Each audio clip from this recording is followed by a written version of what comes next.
guys, welcome back, Combat Insiders. Just a quick little, we kind of want to go over UFC 234 real quick. Not going to touch upon all the fights, so if we leave something out, don't, you guys didn't touch up, you guys are picking and choosing. No, that's not the case. We're just kind of, we don't have a whole lot of time, so we just kind of want to rush through it. And not that any of the fights are, all the fights are worth mentioning, so I don't want to come across like that. But we're just going to kind of go into a few select fights. And by the way, that's our guy from down under over here, Wayne Carl. What's up, everybody? We'll stick to what's important, and that's the Australians and the New Zealanders. Just throwing that out there. There you go. Out there, Josh, mate. We'll stick to the best fighters in the world, mate. I'll just throw that out. There you go. There you go. And, don't forget, please like, share, subscribe, all that good stuff, all the typical stuff. Hit the notification button, share us, like us, Combat Insiders. If you go to YouTube, Facebook, Twitter, whatever, it's all /Combat Insiders, so it's easy to remember. YouTube.com/Combat Insiders. Hit the subscribe button, and you'll be good to go. Let's just jump right into it. Let's go to the our buddy Callum Potter versus Jillian Turner. Man, that's a really good fight because Jillian Turner looked really good in his last fight. And then, of course, Callum Potter, he always looks good. So, I guess you've seen more Callum Potter than I have, Wayne. I guess tell us, what do you think about this fight? Because I know Jillian Turner, he looked really impressive his last fight. But Callum Potter has the home field advantage, right? So, how do you see this fight going down? Firstly, shout out to Mr. Potter. You deserve this, mate. Enjoy every moment. So if you do catch this, Combat Insiders are behind you.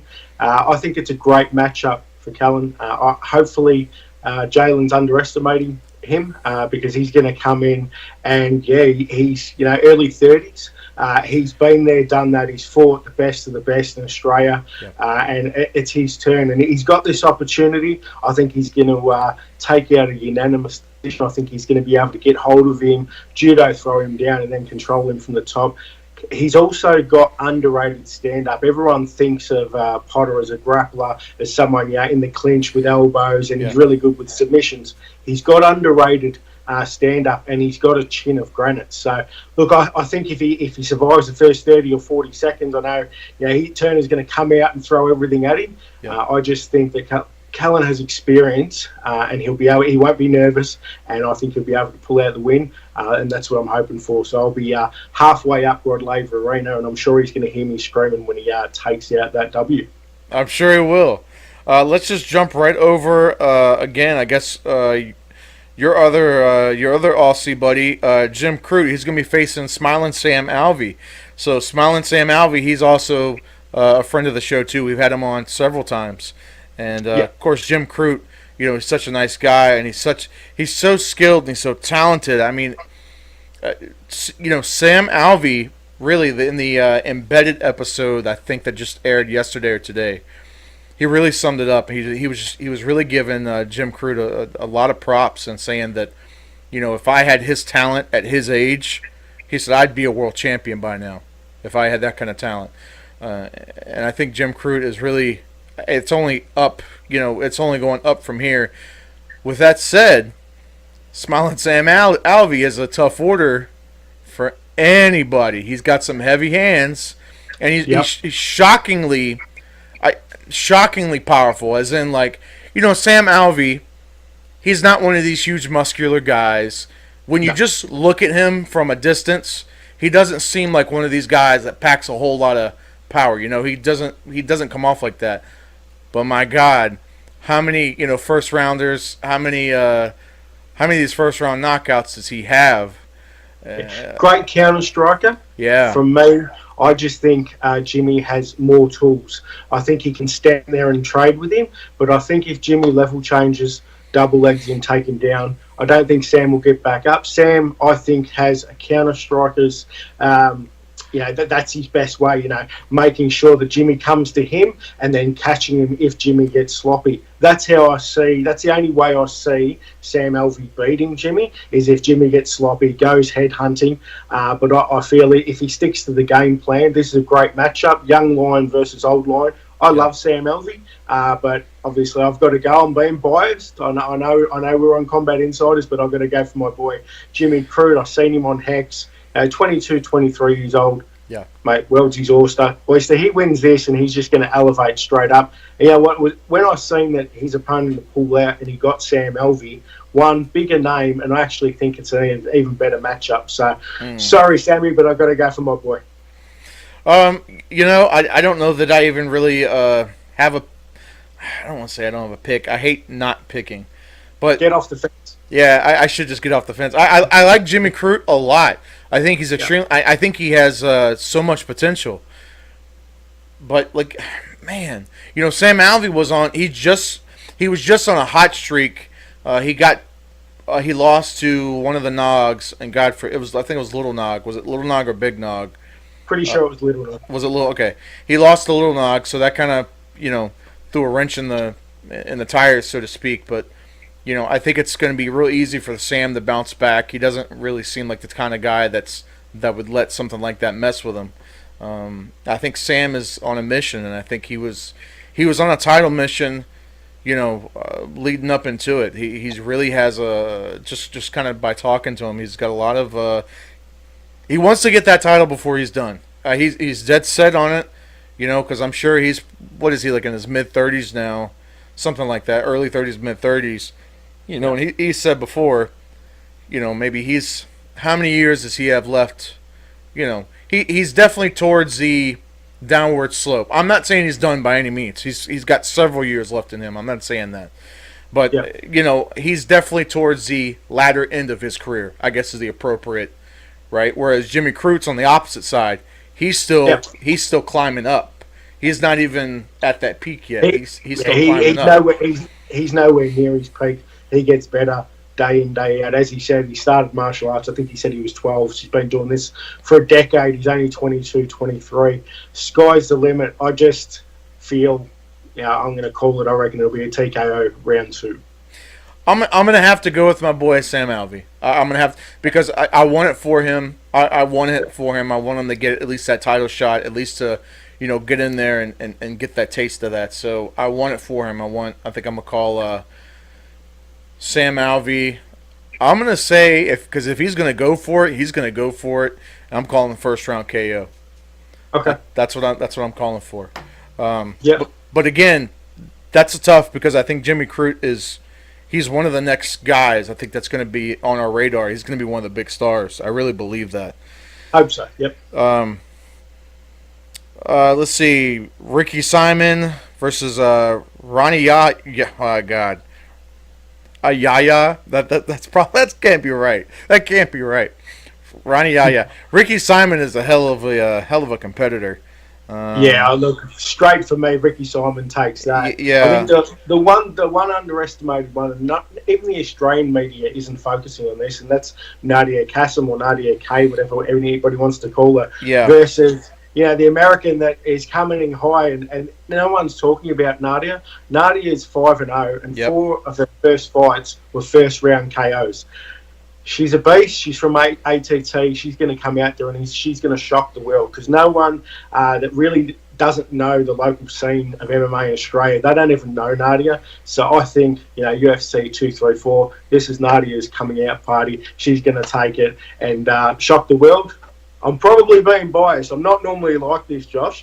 And if Nick was on the show, he'd be calling me biased, but he's not here today, so you're going to have to call me biased. But I've got to go with Nadia again. It is in 2 days. I'm pumped for UFC 234 and can't wait to see Nadia show everybody because she's going to be the underdog because Montana is a great fighter, but I just think she'll come in and Nadia will shock the world. The Spider versus the Stylebender. My head says that Izzy's going to take it fairly easy. but I love Anderson Silva. He's one of the reasons why I started watching MMA. I was talking to Wombat Jones about this a couple of nights ago, and we don't agree on everything, me and Wombat. We don't agree on a lot, actually, but the one thing is that we both feel that Izzy should take it, but there's just that feeling that Silva's going to pull something off, that the old dog's going to pull out a trick and front kick him, and because Izzy's going to go in there and look. He's the future. Adesanya's the future. But just deep down, I just feel that Silva, if he comes prepared, he may shock the world again. So I know he's a New Zealand brother, but if I had $100, if I was going to have a bet, I'd put it on Adesanya. But there's just this sneaky feeling that Silva may be able to come away with it. What about you? What do you feel? Yeah, no, I feel the exact same way.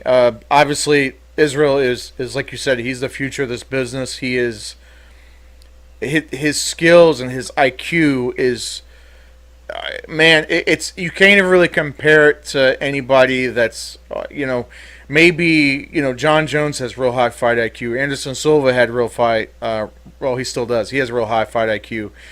GSP. The list of guys that I would say has the fight IQ on his level, it's not a long list, and man, it's tough. This is tough because I'm kind of in the same boat, right? I was always been a huge fan of Anderson Silva, but man, what a comeback story this could be. Like you said, the old dog kind of coming back, and if he can take out the Stylebender, and like they've already promised him, if he takes out the Stylebender, he's got the next shot. It's locked. It's in the bag, right?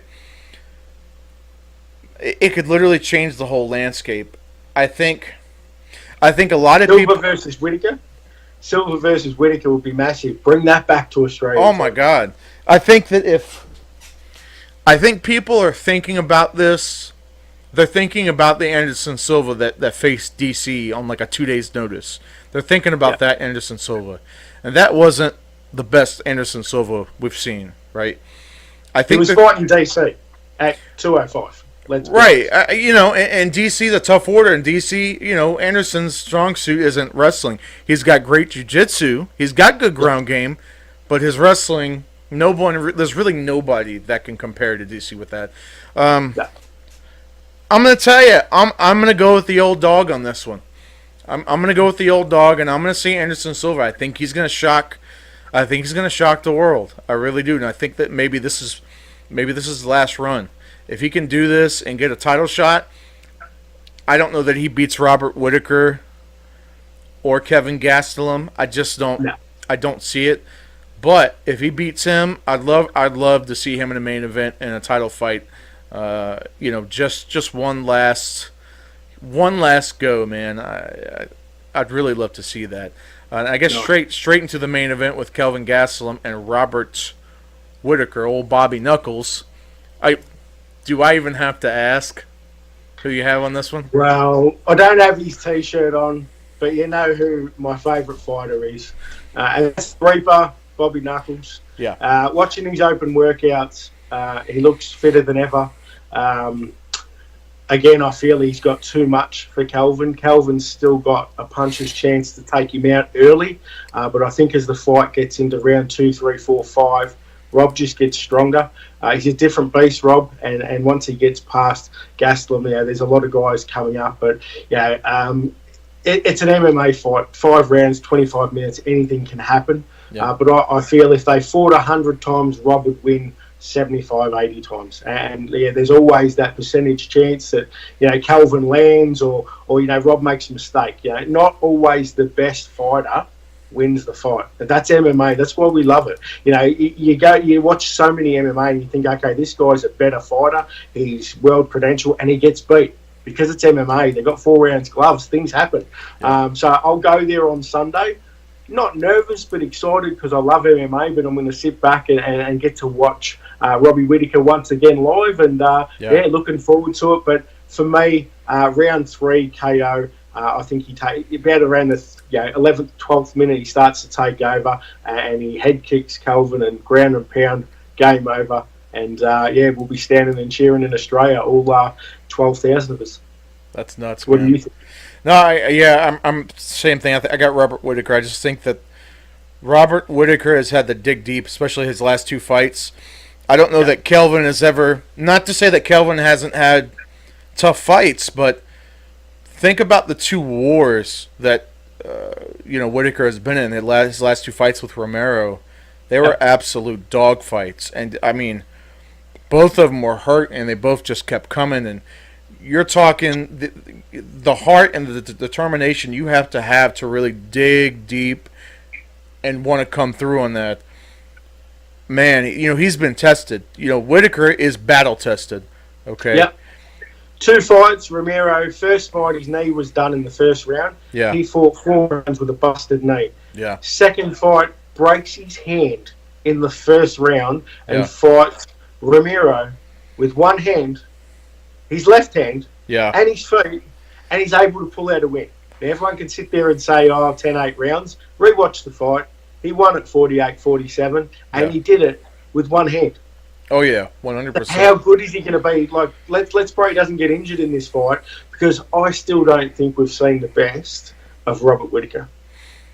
Yeah, I think Robert Whittaker, man, if he sticks to this, man, he really could be, one of the goats. I think he just needs that guy.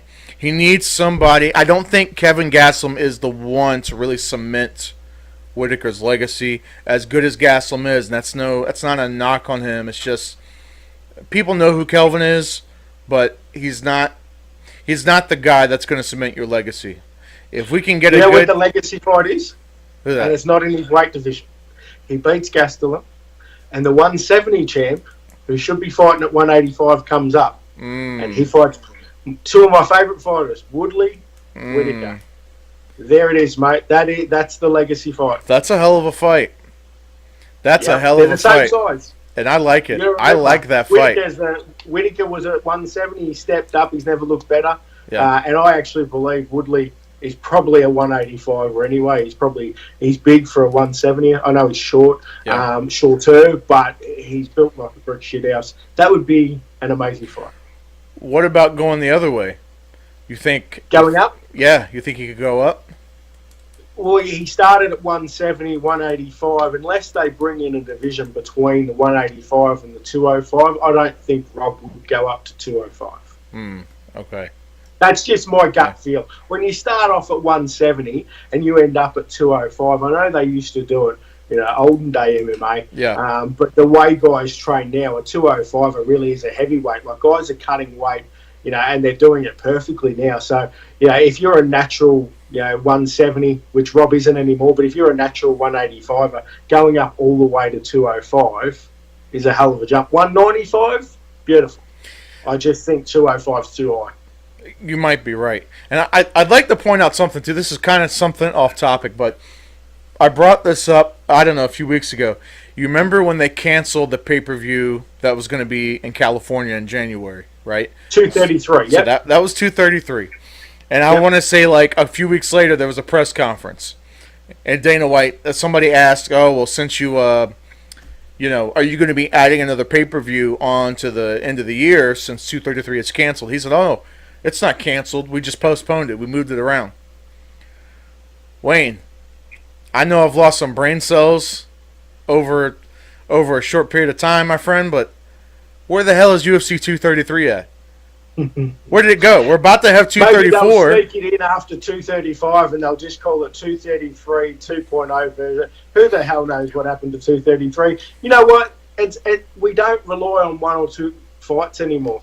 I know. We don't need that. You look at this card, Right. everyone's saying it's a weak card. I guarantee you there's fights on this card that will blow people's mind. And because there's not names anymore, you got your common fans that sit there and say, there's the two main fights, because they don't watch anything other than main events or talk about MMA. So people aren't talking about Jimmy Crute. People aren't talking about, Cara France or Shane Young. And because we're 24 hours away from America, unfortunately, when it's outside of America, the American people probably don't look at us like they should. I agree with that 1,000%, man. Because there was a card, I don't know, last year that it was similar. Where like there was a good main event and good co-main, Yep. but the rest of our card was just it was lesser known. It was lesser known fighters. Yep. But in my opinion, I can't remember which one it was. It was one of the better cards of the freaking year, man. You know, and I think those are the ones that really surprised us. And it Let's makes go back to UFC 200, and I had 20 people in my house. We had barbecues, we had this, we had that. That was one of the worst fight cards I've ever seen. They had all the top names, right. but Right. I know titles changed hands, and DC fought Silva and all that sort of stuff, and it was a good event. But if you just watch those fights without the emotion and without the hype and without the gold bloody octagon, it wasn't a great spectacle. It wasn't that great. UFC Fight Night Adelaide 3 years ago Agreed. when Robert Whittaker knocked out Bronson. That was the best card I've ever seen live. It was a good card. And this is going to be my 10th event, and I still say UFC Adelaide.